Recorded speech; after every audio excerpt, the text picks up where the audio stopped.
Hi guys, we're back with another episode of Love and Marriage Huntsville. So this episode starts out with Mel and Martell. They're basically enjoying themselves together. They are planning a yacht trip with the kids. Everybody's getting along. Ms. Van shows up. She's asking basically how things have been going, and Mel is kind of updating her. Then Martell's mom seems super excited. Excuse me. I think this breakup affected her more than I think we expected, but she was being mean to Mel because obviously she was defending her son, which I guess that is her child. But you could tell that the breakup of the family really hurt her and is kind of breaking her down. But they get on the yacht. The weather is kind of choppy. So they're told they cancel or see if they could wait out the storm. So they decide to wait out the storm, which was good. Then Mel shaded Martell, talking about, is this your first time on the yacht? Telling him, basically she brings him good life. And Martell, funny enough, was the bigger person, and I was super proud of him. Everything is going well. At some point, the adults sit down and they're just kind of reconciling the trip and how to continue to move forward in this kind of positive light. And Martell's mom was saying how she did the best she could as a single mom. And Martell was saying how, Mel referenced that Martell was bullied as a kid, so they shouldn't be, I don't know if it had to do with their kids. They didn't reference their kids directly, but she says if a 7 or 8-year-old is complaining, that shouldn't be seen as whining. And I totally agree. Your kids should be able to talk to you if they're going through something emotional, especially because, that's how monsters are formed, when they are not listened to. But all in all, it seemed like a good trip. Then we go to Maurice and Marcel, and this was freaking emotional because he did know about the cancer, but I guess they wanted them on screen kind of talking about it, which it is reality TV.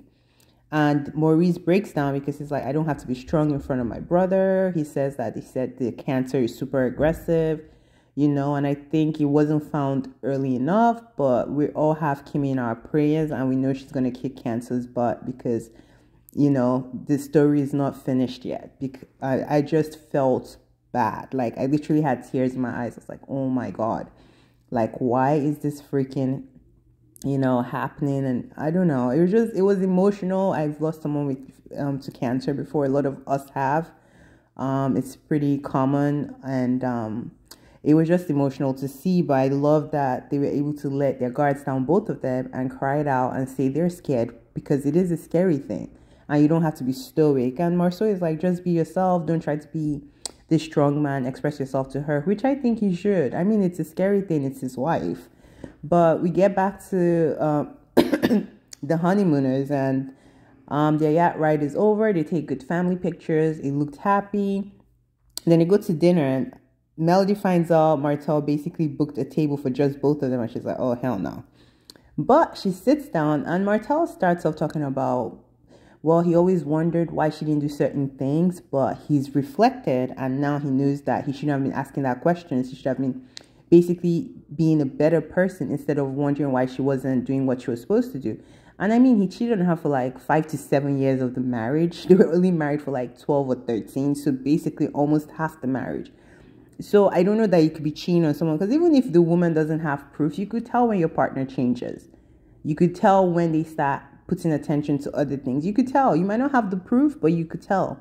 The moment he starts having interest in something else other than you. And obviously, she probably did some things to protect herself. Initially, Mel was kind of she was like, boy, you better not be talking about no head, because I will walk away from this.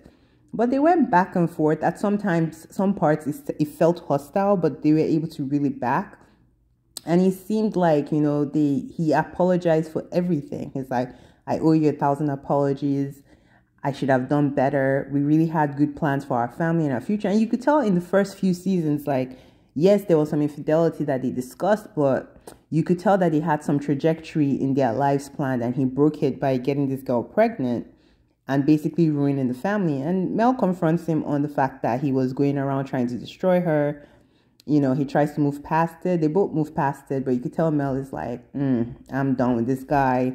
I don't really care what he's saying, but it's good that he acknowledges himself. The next morning, everybody's going back home. Martell meets with Mel again on the balcony. They discuss how to go in the future. Again, there's some tension brewing, which as you all know by now, like this piece is not going to last forever, and we're going to see some breakdowns coming up soon. But it was a good episode. Nothing too exciting. I don't know if they're phasing out Tiffany, Destiny, and the other girl, Stormy. But it was a good episode. Y'all tell me what you thought about it, and we'll chat in the comment section. Bye.